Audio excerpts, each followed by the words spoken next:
A graça e a paz do Senhor Jesus esteja com a igreja. Amém. Amém. Muito bom estar novamente, mais uma vez num culto, agora no segundo culto. Foi um culto maravilhoso pela manhã. E Deus falou tremendamente conosco através dos louvores, da palavra. E nós estamos nesse momento para adorar e glorificar a Deus também, nesse momento aqui na igreja. Eu gostaria que mesmo você assentado, abrisse a sua Bíblia em 1 Pedro, capítulo de número 2. 1 Pedro, capítulo 2.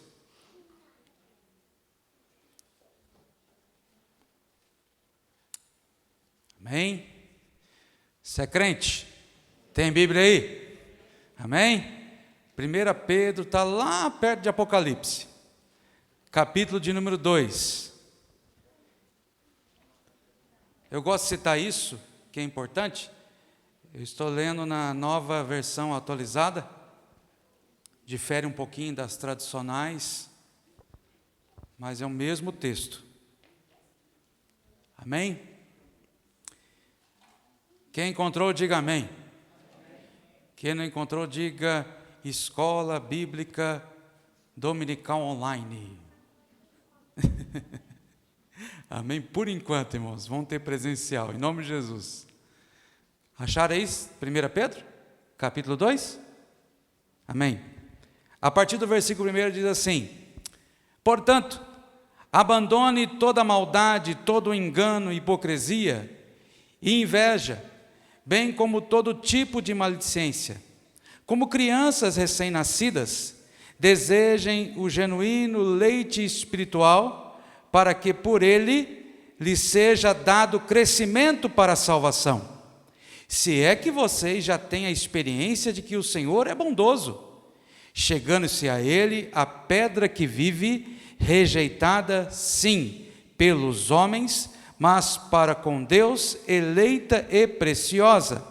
Também vocês, como pedras que vivem, são edificados casa espiritual para serem sacerdócio santo, a fim de oferecerem sacrifícios espirituais agradáveis a Deus por meio de Jesus Cristo. Pois isto está na Escritura: eis que põe em Sião uma pedra angular, eleita e preciosa, e quem nela crer não será envergonhado. Portanto, para vocês, os que creem que esta pedra é preciosa, mas os descrentes, a pedra que os construtores rejeitaram, essa veio a ser pedra angular, e a pedra de tropeço, rocha de ofensa. São estes os que tropeçam na palavra, sendo desobedientes, para com também foram destinados. Vocês, porém, são geração eleita, sacerdócio real, nação santa, povo de propriedade exclusiva de Deus, a fim de proclamar as virtudes daquele que vos chamou das trevas para a sua maravilhosa luz. Antes, vocês não eram povo. Repita comigo: antes não conhecíamos a Jesus, hoje conhecemos. Mas agora são povo de Deus. Antes não tinham alcançado misericórdia, mas agora alcançaram misericórdia. Feche seus olhos. Bendito Deus, em nome de Jesus, nós estamos aqui neste templo, os irmãos que estão em casa, que teu Espírito Santo, através dessa palavra, me usa, me capacita, que tu cresças e eu diminua, que esta palavra, ó Pai, encontrar guarida em cada coração, que teu bondoso Espírito venha falar, Senhor, de maneira exortativa, consoladora e edificadora, Senhor, em cada vida, ó Pai, em nome de Jesus. Em obediência à voz do Espírito Santo, em obediência também ao nosso pastor, nós não combinamos nada, eu também vou falar da importância de discipulado também, nessa noite. Eu vou falar de um discípulo que mantém uma vida equilibrada. Quantos de vocês querem manter uma vida espiritual equilibrada diante de Deus? Levante as suas duas mãos. Em casa também. Essa palavra, essa carta, ela tem em sua origem o autor chamado Pedro. E como todos os mundos conhecem, Pedro era um dos 12, um dos discípulos do Senhor. E eu não vou fazer toda a sua biografia, porque não dá tempo para isso. Mas eu quero falar quando essa carta foi escrita. Era por volta do ano 64 a 65 depois de Cristo. E um dos imperadores que imperavam naquele momento, governava naquele momento, era Nero. E Nero era um homem terrível, irmãos. Se eu fosse descrever a personalidade de Nero aqui, muitos irmãos falam assim: pastor, pelo amor de Deus, parece que eu estou assistindo algum jornal que passa no período da tarde. Mas Nero era assim. Só para os irmãos terem uma ideia, Nero, com medo de perder o seu trono, quando a sua esposa estava grávida, ele deu um chute na barriga da sua esposa para matar o herdeiro. Tamanha atrocidade que imperava naquele coração maligno. E sem contar que ele mandou matar a própria mãe. E mandou matar os irmãos, para não perder o governo. A carta de Pedro, e juntamente com o apóstolo Paulo, que eram contemporâneos, foram escritas nesse período, em que Nero estava perseguindo a igreja, e a perseguição vinha em qualquer momento. Desde o nascimento de Cristo até a sua pregação, sempre os crentes, os cristãos, os discípulos de Cristo, eles eram perseguidos. E a perseguição que Pedro está proporcionando aqui, falando nesses textos, lá no capítulo 1, fala a respeito de que bendito seja o Deus Pai de nosso Senhor e Salvador Jesus Cristo, que tem uma viva esperança. Nós cremos numa viva esperança, nós vivemos uma viva esperança, nós propagamos uma viva esperança.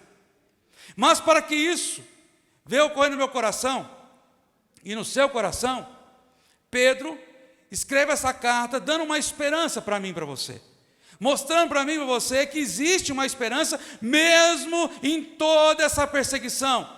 E depois dessa perseguição vir sobre nós, nós temos que manter uma vida equilibrada diante de Deus. Não viver de uma vida de que qualquer dificuldade venhamos afastar do Senhor Jesus. E por isso que a visão petrina, ele quer de uma maneira metafórica dizer algumas coisas interessantes.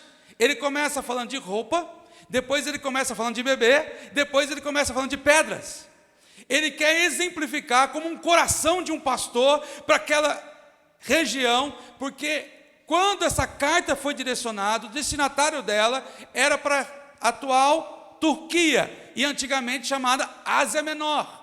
Então a preocupação de Pedro não era apenas uma preocupação para uma determinada igreja, mas que todos que ouvissem escrito esta palavra, porque a palavra era narrada, a carta era narrada em público, as pessoas viessem ter uma viva esperança num Salvador e manter-se uma vida equilibrada.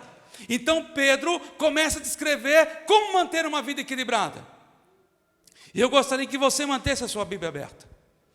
Ele fala assim: portanto, abandonem. Abandonar. O que Pedro quer descrever aqui é remover todos os pecados que causam em nós um desequilíbrio. Pedro está falando assim: ó, tire tudo que embaraça você, tudo que te atrapalha, tudo que vai fazer que você se desvie da presença de Deus, tudo.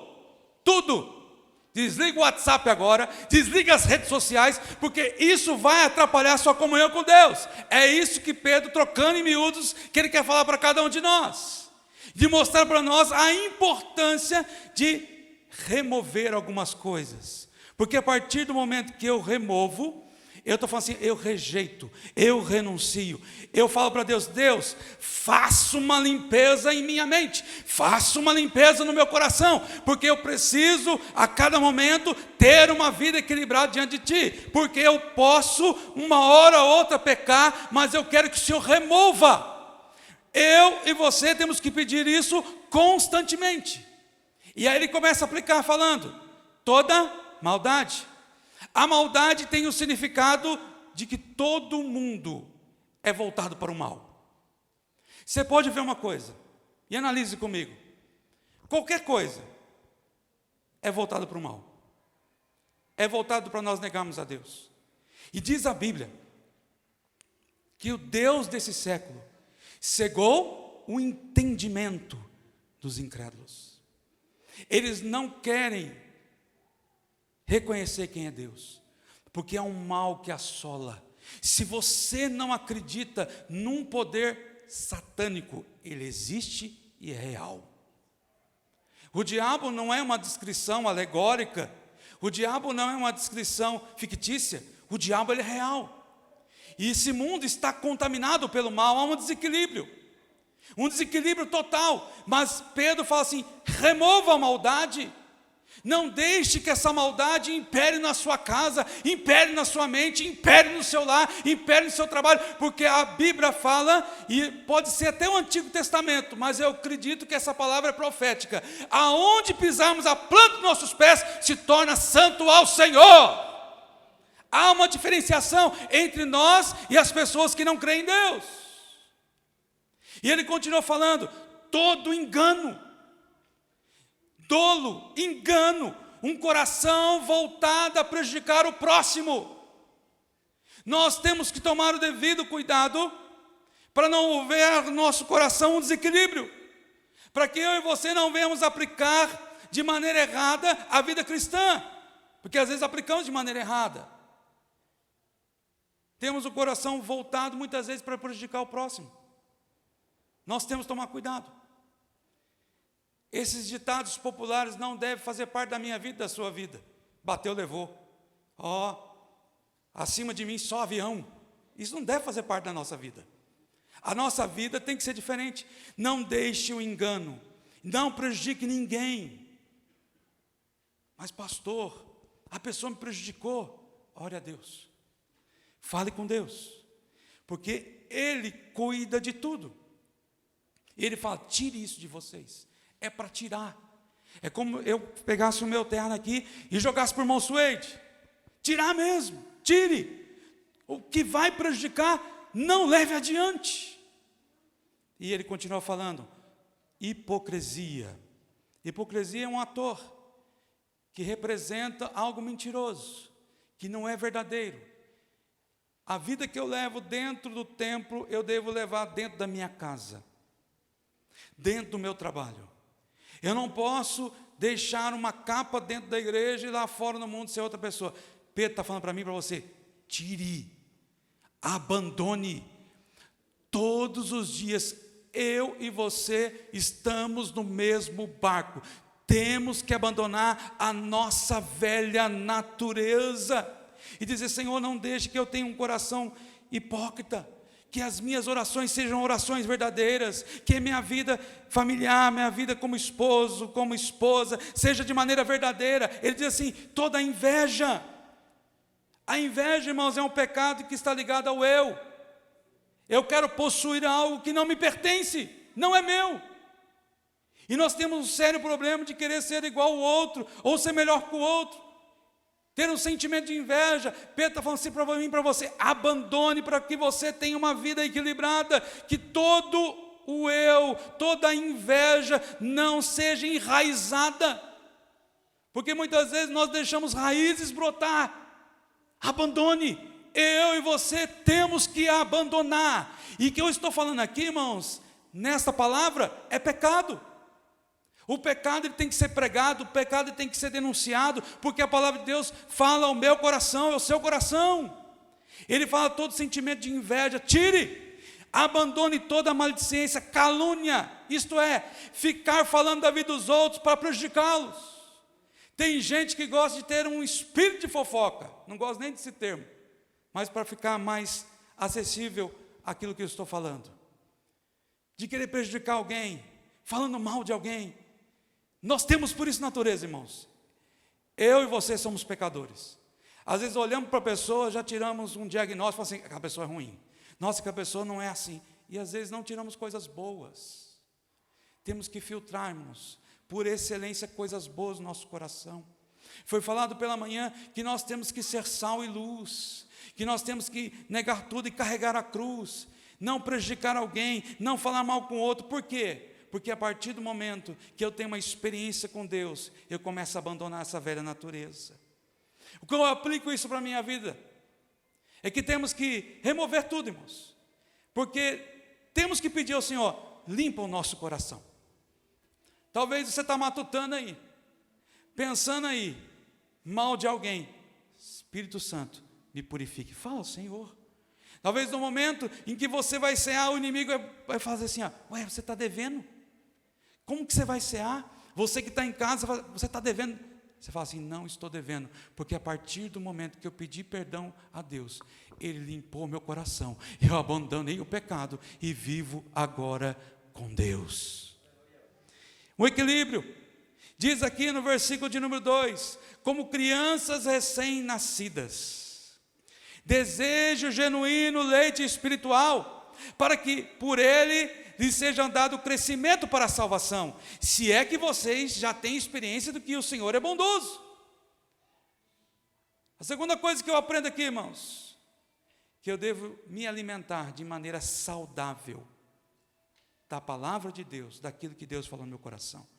Por isso que ele usa aqui, a experiência de bebês, como crianças recém-nascidas.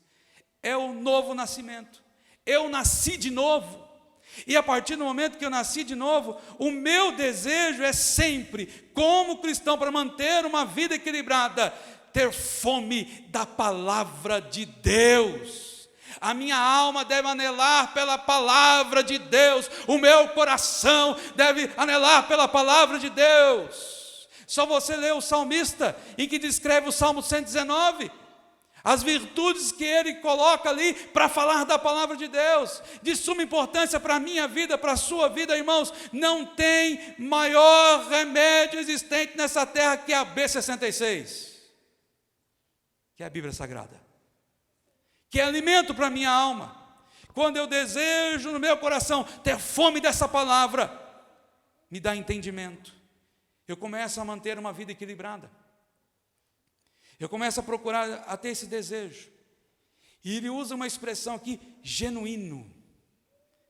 Um leite puro, sem nenhuma mistura. Eu me lembro que, quando morei em Rolim de Moura, o pastor talvez lembre dessa região aí. Para a minha mãe e meu pai fornecer leite para nós, que eram pequenos, não tinha como, porque ficava o próximo sítio, a próxima fazenda, 15 quilômetros, eu me lembro disso como fosse hoje, né? Minha mãe preparando a água com Nescau, e eu acreditava naquele momento que eu estava tomando leite, e não era leite, era água com Nescau, era misturado, era um gosto estranho, mas não ficava sem tomar um Nescau, né? Acabei fazendo propaganda aqui na live, né? Mas achocolatado, amém? Irmãos, o leite, ele tem que ser puro. John Wesley usa uma expressão da verdadeira palavra, ele fala assim: o alimento propiciado pelas verdadeiras doutrinas do Evangelho os capacitaria a crescer em fé, amor, em santidade, até a plena estatura de Cristo. John Wesley disse isso. Fé, amor e santidade e até a plena estatura de Cristo. Eu cresço, você cresce, nós crescemos a partir do momento que não mistura as coisas, começa a alimentar da fonte principal, que é a palavra de Deus, e a partir do momento que eu alimento dessa fonte, eu começo a crescer. Ele fala, lhe seja dado crescimento para a salvação, crescimento para a salvação. Eu não quero me deter aqui em questões polêmicas e teológicas, mas eu quero falar aquilo que nós cremos. Nós não cremos, como os católicos, com todo respeito, que são salvos por causa das obras, assim o Espiritismo também é. Respeito eles, mas também creio naquilo que pode me salvar, não é as obras, mas é Cristo que entrou no meu coração, aí eu faço obras. Também não creio, como alguns luteranos acreditam, que eu tenho que me converter todos os dias. Não, eu tenho que ter uma conversão só, e se eu me desviar dos caminhos de Deus, eu devo me reconciliar com Deus, e a partir do momento, se eu me reconcilio ou se me converto, eu tenho que produzir frutos do Espírito em minha vida, que é aí que Wesley fala sobre a questão de santidade na sua prática. Eu não acredito na salvação como o calvinismo acredita, que uma vez salvo, salvo para sempre. Não, eu posso perder a salvação, e eu creio na predestinação, naquilo que fala na Bíblia. A predestinação que eu creio é a predestinação da igreja. A igreja é eleita, não só alguns indivíduos, a igreja de Cristo é eleita. Eu e você somos eleitos, eu e você somos predestinados, mas na nossa própria predestinação podemos perder a salvação. Prosseguindo, nós cremos na experiência de Wesley, do coração aquecido, na conversão genuína, em que eu e você se convertemos e nos entregamos a nossa vida a Deus, e com isso produzimos frutos de santidade, crescemos para salvação. Eu e você cada dia mais temos que buscar essa salvação contínua em santidade, como diz o autor de Hebreus, sem a qual ninguém verá o Senhor. E Pedro prossegue dizendo: se é que vocês já têm a experiência de que o Senhor é bondoso, é uma experiência de provar da bondade de Deus, é uma figura de um bom alimento. Quantos aqui já sentiram a gostosa presença do Espírito Santo no seu ser, na sua vida? É como se você se alimentar, é como comer uma picanha, de maneira figurada, viu, irmãos? Não é literalmente. É como comer uma lasanha, ou como comer algumas coisas que você gosta. É isso que ele está falando aqui, da experiência, em que eu adquiro em minha vida, eu me alimento, porque eu adquiri experiência, eu provei Deus. Não no sentido literal, mas que cada momento eu provo Deus na minha vida, daquilo que Ele tem feito, daquilo que Ele tem falado. Eu entendo e compreendo que o meu coração agora experimentou Deus. Quando a partir do momento que eu tenho um encontro com Deus, eu não sou a mesma pessoa, eu provo entre A e B que Deus é melhor para a minha vida. Quando eu tenho uma experiência genuína com Deus, eu sinto que o meu coração foi transformado pelo Espírito Santo, e que devemos praticar aquilo que aprendemos da palavra de Deus. Porque eu experimentei Deus, Deus falou no meu coração, e você sabe o momento que você teve aquela experiência tremenda com Deus, em que Deus falou com você. Recentemente eu estava ouvindo o testemunho da ministra Damares. Ela falou de todo o seu processo que ela sofreu na sua infância, e ela fala de um pé de goiaba, em que ela teve uma experiência com Deus. Nós precisamos ter uma experiência com Deus em algum lugar, provar que Deus é bom. Você tem provado que Deus é bom, mas muitas vezes você fala assim: Deus não tem sido bom, e Ele fala para você: eu continuo sendo bom para você. E Ele prova isso para o seu amor por Cristo Jesus.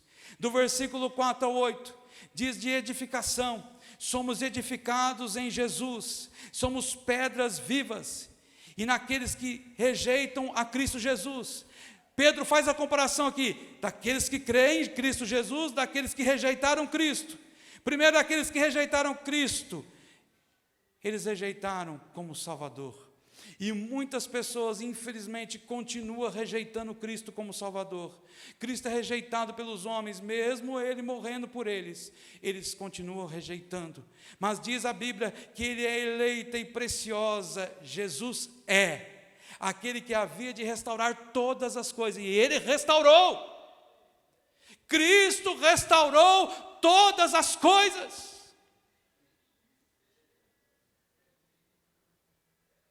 Em Cristo Jesus, todo o planeta Terra será restaurado.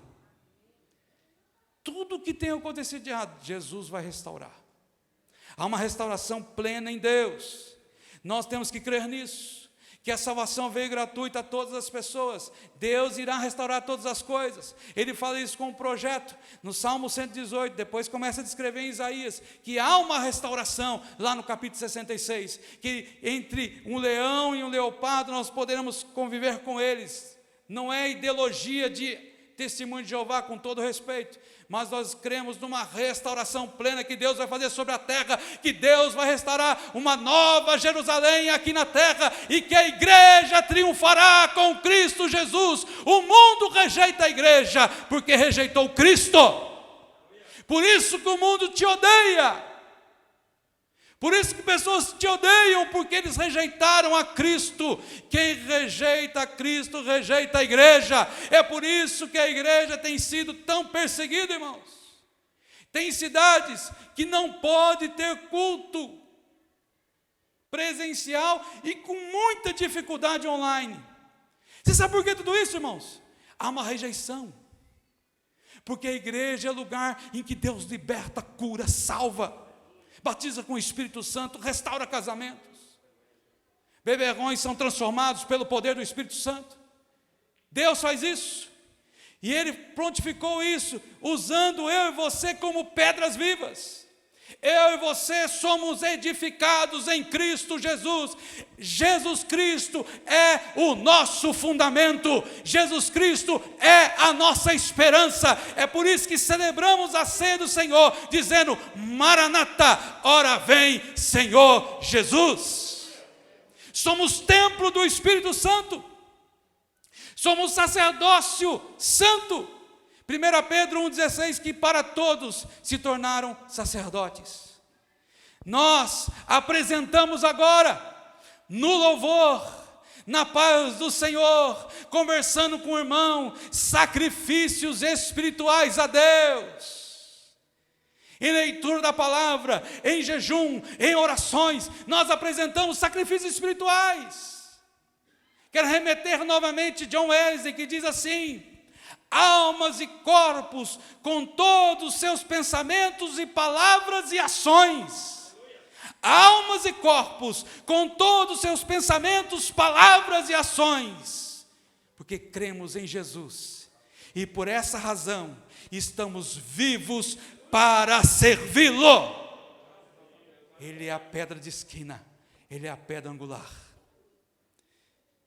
E por último, vocês, porém, são geração eleita, oh aleluias, sacerdócio real, nação santa, povo de propriedade exclusiva. E vou continuar meditando, dizendo assim, que agora a partir do momento, para eu manter essa vida equilibrada, não falando que as demais coisas que eu falei não funcionam, funciona sim, porque a palavra de Deus, ela é viva. Mas Pedro termina aqui com algumas palavras interessantes, irmãos. Ele começa a falar assim: uma nova vida em Jesus Cristo é raça eleita. Eu sou escolhido ou sou chamado? Eu sou um escolhido de Deus ou sou chamado? Porque é uma diferenciação muito grande, irmãos, em todo o contexto bíblico. Tem muitas pessoas que ouvem, se sentem chamadas, mas não se sentem escolhidas. Eu fui chamado e fui escolhido. Amém? Porque Ele me amou primeiro. E a partir do momento que Ele me amou primeiro, Ele fala que nós somos raça eleita, ou geração eleita. Essa palavra tem a conotação, irmãos, do seguinte: somos de uma nova família. Eu e você somos uma nova família. Somos da igreja. Aleluias. Somos uma nova família, somos essa igreja. E Ele chama eu e você para essa família. Não abandone essa família, porque essa família te ama.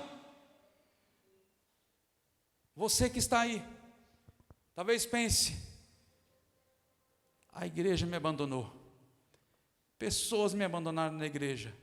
Não. Cristo jamais abandonou a sua igreja, que sou eu e você. Você faz parte dessa família. E ele continua prosseguindo falando, sacerdócio real. Temos um rei. Me vem à mente aquela canção. O rei está voltando. Quem lembra?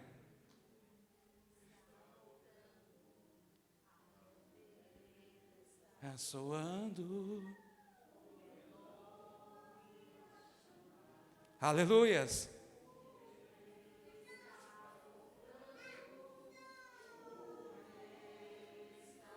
Cante, igreja. Ele vem me buscar. Levantai, ó porta, vossas cabeças, para que entre o Rei da Glória. Quem é o Rei da Glória? O Senhor forte e majestoso. Este é o Rei da Glória. Somos submissos a Ele. Somos sacerdotes de uma nova aliança. A reforma protestante, irmãos, quebrou uma barreira.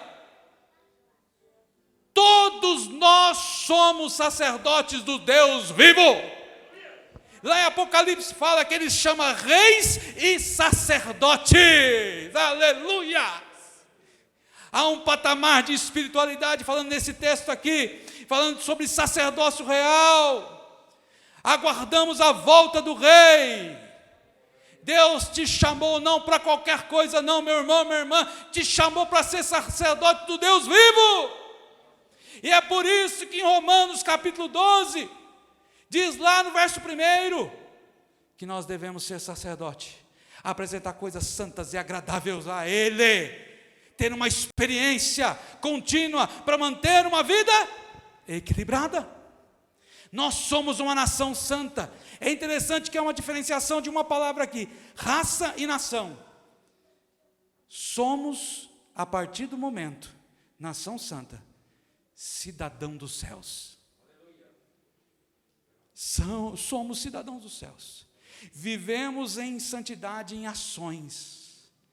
Deus te chamou para ser um lindo povo, uma linda nação. A igreja é isso, é um coletivo maior. E ele fala assim, propriedade exclusiva. É um povo de propriedade exclusiva para proclamar a nova vida em Jesus Cristo no mundo de trevas. Por isso, irmãos, a igreja é dinâmica. Por isso que eu e você estamos vivendo esse momento, mas continuamos sendo igreja, porque a igreja ela não para. A igreja ela é dinâmica. A igreja ela continua sendo igreja. Com tempo, fora de tempo, ela continua sendo igreja. Deus usa você e eu, um povo dinâmico. Como família, irmãos, eu quero repensar uma coisa com você. É lindo, maravilhoso, eu amo a minha família, não vivo sem minha família. Minha família, esposa e filhos. Você também ama a sua família. Mas você tem que pensar o seguinte, devemos ser multiplicadores de famílias. Porque o texto diz o seguinte, você alcançou misericórdia? Eu alcancei misericórdia? Você alcançou misericórdia? Se colocarmos um telão aqui numa tela, 4K, coisa chique aqui, colocamos aqui, fala assim, pareceu o meu e o seu pecado, você fica envergonhado. Mas nosso Cristo morreu por infinitas misericórdias. E diz lá o autor, em Lamentações, Jeremias, são as causas de eu e você não sermos consumidos. Suas misericórdias são infinitas e somos transformados em multiplicadores, evangelizamos e discipulamos como discípulos verdadeiros de Cristo. Deus nos chama para uma vida equilibrada diante dEle. De tudo que eu falei, eu devo manter uma vida equilibrada. E daquilo que eu não consigo fazer, isso é maravilhoso, irmãos. Porque tem coisa que eu não consigo fazer. É pedir auxílio de Deus.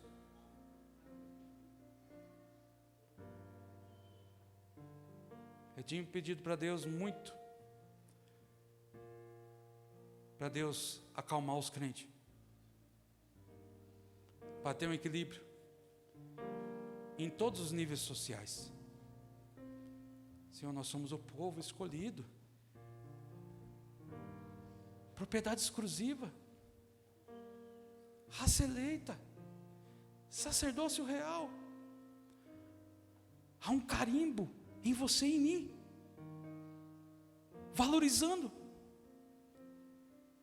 Nós pecamos, devemos abandonar, devemos manter como pedras vivas, porque Cristo é a pedra principal. Mas devemos manter um crescimento equilibrado. Senhor, me ajude, porque eu não quero perder minha salvação. Você não quer. E eu gostaria que você, nesse momento, curvasse a sua cabeça, você em casa, você aqui no templo.